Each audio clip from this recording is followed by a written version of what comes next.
Allah berfirman di dalam ayat yang ke-10 sampai 12 surah Az-Zumar, A'udzu billahi minasyaitonir rajim.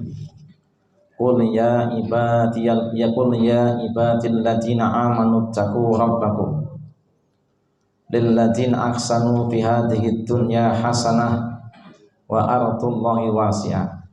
Innama yuwaffas sabiruna ajrahum bighairi hisab. Qul inni umirtu an a'budallaha mukhlishan lahuddin wa umirtu li an akuna awwalal muslimin. Artinya, katakanlah hai hamba-hambaku yang beriman, bertakwalah kepada Tuhanmu. Orang-orang yang berbuat baik di dunia ini memperoleh kebaikan, dan di bumi Allah itu adalah luas. Sesungguhnya hanya orang-orang yang bersabarlah yang dicukupkan pahala mereka tanpa batas. Katakanlah, sesungguhnya aku diperintahkan supaya menyembah Allah dengan memurnikan ketaatan kepadanya dalam menjalankan agama, dan aku diperintahkan supaya menjadi orang yang pertama-tama berserah diri. Surah Az-Zumar ayat yang ke-10 sampai ayat yang ke-12. Jamaah yang dimuliakan Allah Subhanahu wa taala, Allah mengingatkan kita, mengulang-ulang peringatan itu, mengulang-ulang nasihat-nasihat, mengulang-ulang daripada yaitu perintah-perintah. Itu menunjukkan bahwa apa yang diperintahkan Allah Subhanahu wa taala adalah perkara yang besar, perkara yang benar-benar akan membawa kemanfaatan yang akan dirasakan setiap orang yang mengerjakannya di dunia dan di akhirat. Dan Allah mengulang-ulangnya agar semua orang mendapatkan manfaat itu. Jangan sampai kebalikannya, mendapatkan kecelakaan karena tidak mengambil daripada manfaat. Jamaah yang dimuliakan Allah Subhanahu wa taala,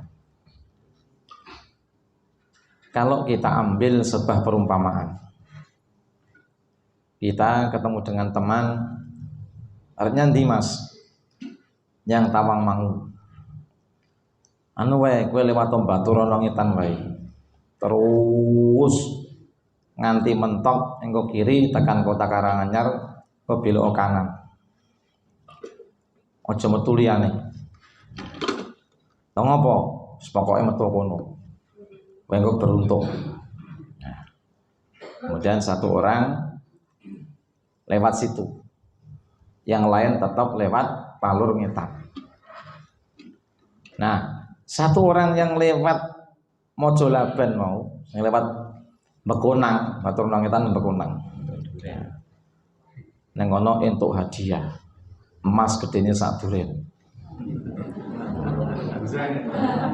Ana sing muni duren ya ben entuk pahala sithik kan duren kena emas ngono. Entuk hadiah emas gedene sak duren.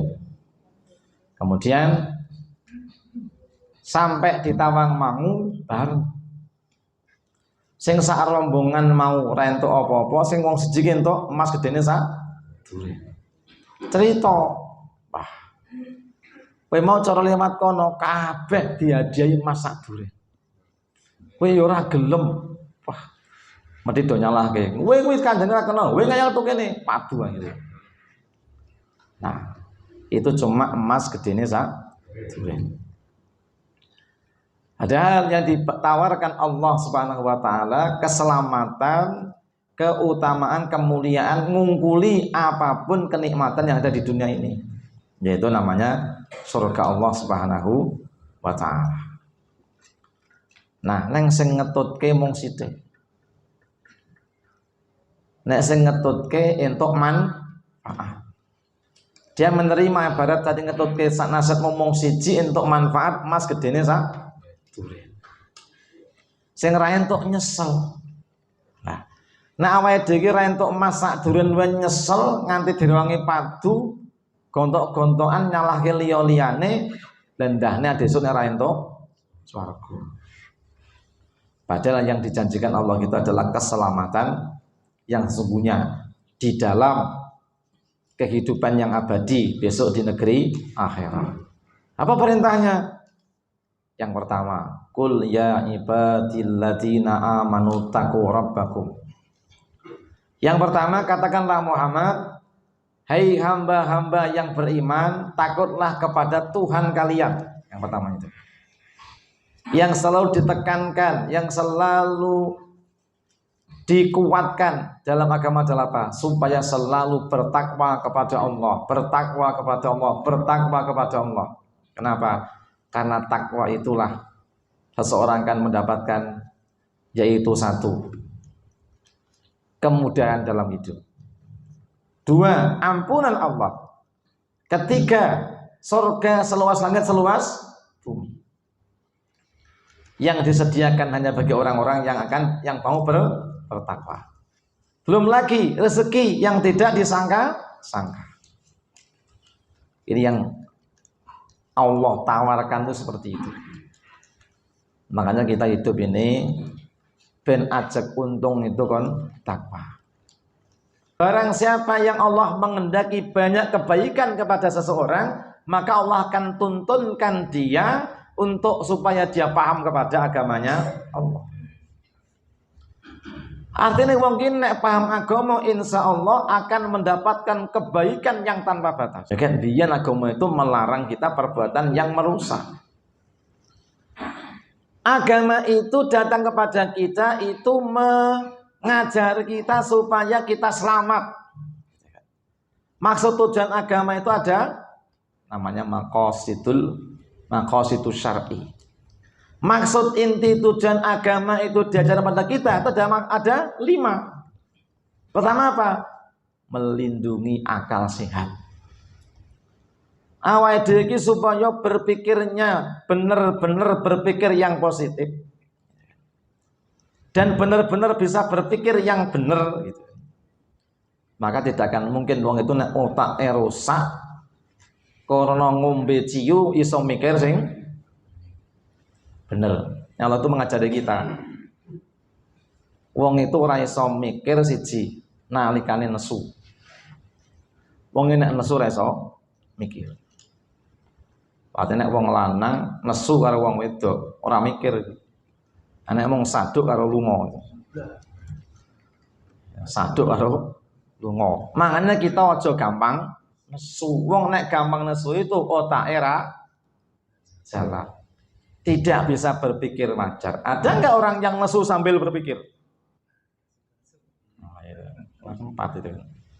Pertama, orang tuh kalau pengen jadi benar-benar positif berpikirnya, tidak boleh berpikir sambil marah.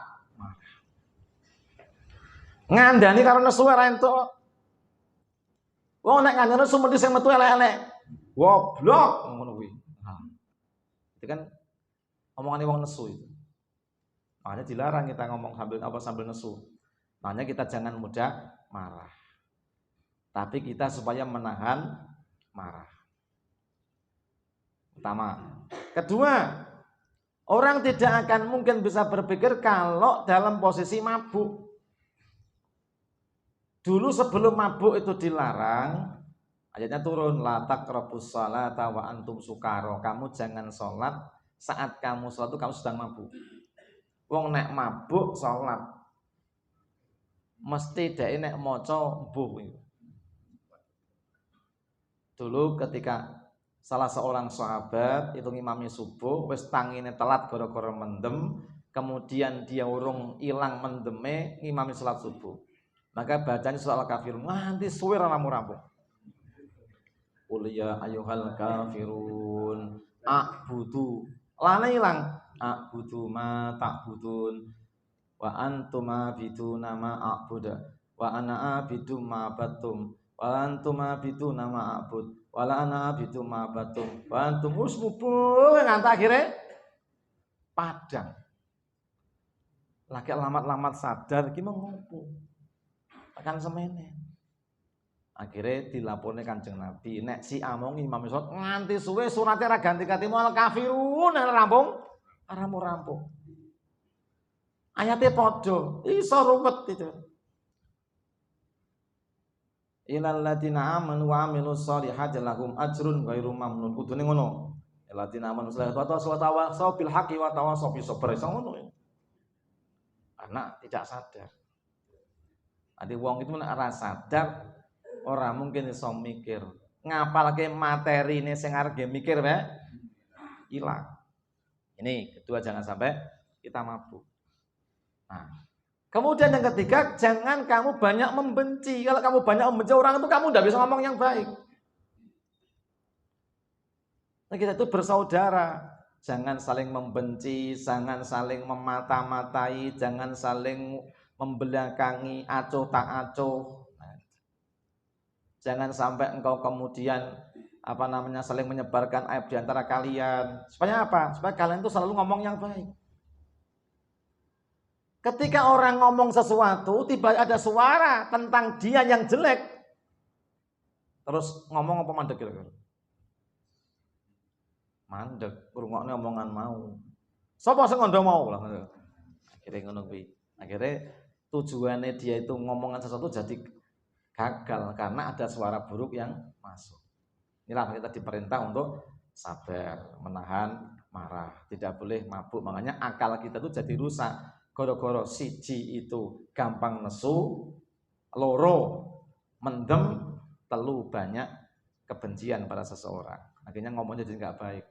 Enenge wong nek anyel itu ngomongnya mesti sing elek-elek apa sing apik-apik. Elek-elek. Inilah contoh. Islam datang mengajari kita untuk selalu menjaga akal sehat. Kedua, Islam datang menjaga yaitu hak hidup. Maka tidak boleh membunuh. Setiap orang yang beriman itu dilarang membunuh orang lain. Orang beriman diharamkan membunuh orang beriman. Membunuh orang kafir, membunuh beda agama. Yang boleh membunuh hanya satu dalam had kisos pembunuhan. Kedua dalam peperangan, itu jelas. Nek perang itu onoknya mau paten. Nah, tapi di kondisi damai itu enggak ada pembunuhan pada orang yang dianggap musuh kita. Mau orang kafir itu kemudian itu mengolok-olok kita, tapi mereka belum angkat senjata, belum boleh kita apalagi sama umat Islam. Nah, dengan demikian kita harus benar-benar menjaga keselamatan jiwa kita sendiri, jiwanya orang lain. Bahkan jiwa itu semua yang punya jiwa senajan masih dalam kandungan, tak boleh kita kemudian menggugurkan kandungan. Gugur kandungan itu boleh kalau kemudian atas pemeriksaan dokter bayinya enggak tumbuh dan membahayakan. Maka dalam kaidah ilmu fikih namanya yaitu al-mas'alah al-fiqhiyah al-hadisah, yaitu masalah fikih kontemporer. Ilmu kedokteran sudah mulai maju, iki anak bayi gak tumbuh-tumbuh tapi malah membuat orang tuanya sakitan. Maka dicek, diteliti, setelah diteliti disimpulkan penyebab ibunya sakit karena pertumbuhan bayi yang tidak baik. Dan ini bisa membahayakan. Maka kemudian harus digugurkan sebelum lahirnya. Kedua, hasil pemerkosaan. Jadi anak wong wedok diperkosa wong. Nah, hamil itu perlu digugurkan. Kalau orang itu hamil di luar nikah, boleh digugurkan. Wong wedok meteng urung rabi wis meteng. Sing ngetengi si A, enggak boleh digugurkan. Lantas banyak ijtihad. Nek wong meteng saurunge nikah, bolehkah dinikahkan? Nah, pendapat jumhur ulama boleh, asalkan laki-lakinya dan perempuan itu jelas. Bahkan ada yang ekstrim, boleh. Senajan wong iki wis meteng, entuk dirabi si fulan yang tidak pernah bertemu dengan dia, enggak pernah berhubungan dengan kehamilannya. Nek wong meteng, sapa sing gelem menikahi diadai mobil. Orang anggulan, mobil-mobilan, mobil tenang. Kalau dia mau ya sah. Apa alasannya? Karena wong meteng itu enggak ada masa idah. Si orang hamil itu enggak ada masa idah. Orang hamil itu boleh menikah kalau memang dia tidak punya suami. Nek wong meteng nganggur kan di bojo. Sing ngetengi melayu. Nah, arti ukurke tambah dosa ditawarke. Sapa sing gelem nikahi diadahi mobil Paciru, panas njaba jero. Mau laki-lakinya ya sah. Waline sapa? Waline bapake sing wedok. Lah anak engko wedok so waline? Waline wali hakim nek lahir. Anake lanang tanpa wali. Ada pendapat lagi yang mutasyaddid keras apa wong wedok ki nek nganti meteng rentuk dirabekne nganti bayahe lahir. Dan sing wedok harus menjalani hukuman dulu, diasingkan setahun dan dicambuk 100 kali. Lah niki napa neng? Sing negane cambukan. Enggak ada. Akhirnya ya paling tidak ditunggu sampai lahir baru dini. Nah, ini kelompok yang namanya mutasaddidun, kelompok. Nah, mutasaddid itu adalah keras dalam menegakkan hukum. Di wong wedok sing meteng mau nek meteng-meteng nganggur ora entuk di nikahke saurunge bayake lahir. Nek bayake wis lahir baru boleh. Kelompok yang mutasyahil yang mudahkan wong meteng mau ora duwe masa idah maka dirabi sapa wae asal mereka menikah dengan cara yang syar'i boleh. Yang mutasyadid tadi harus benar-benar ditunggu dulu. Benar-benar ditunggu dulu sampai lahir. Yang mu'tadil bagaimana? Yang kelompok yang tengah-tengah seperti apa? Kelompok tengah-tengah itu digulai sih. Iki mau sing ngetengi sapa? Sing ngetengi sapa, cah ngendi? Nah, kemudian ternyata sing ngetengi wong 10. Maka kemudian dia dites. Wodogah kabeh. Akhirnya dilotre. Nah, dilotre barulah kemudian setelah dilotre yang diputuskan siapa? Ternyata jatuh sama salah seorang di antara mereka. Ya sudah. Ia yang menikah. Ini Bapak Ibu yang berbahagia, ini yang namanya melindungi jiwa. Berikutnya juga melindungi keturunan tadi itu. Maka agar orang-orang itu punya keturunan yang sah, maka laki perempuan itu boleh berhubungan setelah dia menikah. Maka dan namanya pernikahan itu untuk melindungi nasab supaya turunannya ini jelas. Bapake sopo. Jadi bapake sopo. Nah, omahe ngendi? Iki, niki sing pengajian.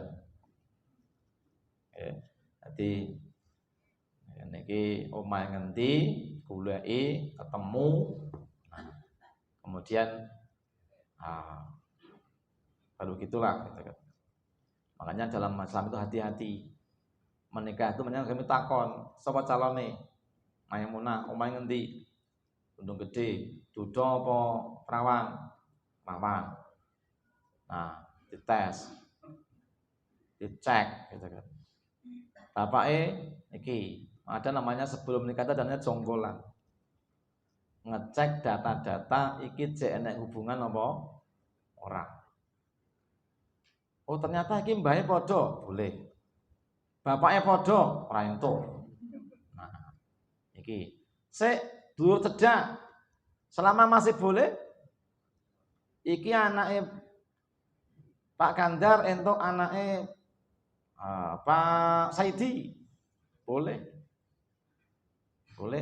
meskipun cedak banget karena Pak Gandar Bu Gandar sama Bu Saidi agak beradik boleh.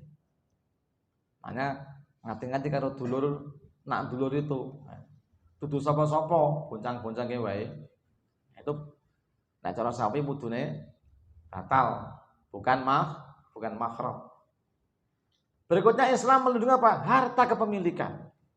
Harta benda yang kita perlu itu harus dari sumber-sumber yang halal. Tidak boleh mendapatkan dengan cara yang haram, contoh mencuri, menipu, korupsi, manipulasi, ngerebut dan sebagainya. Harus jelas. Jadi nggak boleh kita kemudian mencari harta itu sakarepe diri. Berikutnya melindungi apa? Melindungi agama. Maka agama itu dilindungi dengan thalabul ilmi, dengan berjihad. Semua kegiatan untuk melindungi agama kegiatan bertakwa. Di seluruh kegiatan aktivitas dalam mereka menegakkan daripada maqasidus syar'i yang 5 itu termasuk namanya amal soleh. Itu namanya ketakwaan kepada Allah Subhanahu wa taala. Intine ojo nganti anak pengurip itu terlibat dengan kesalahan dan dosa. Ini namanya takwa. Jadi wong urip itu selama uripe tekan matine selalu ditekankan agar jangan terlibat dengan persoalan dosa, persoalan kedurhakaan yang dilarang oleh Allah yang berimplikasi melanggar hukum Allah Subhanahu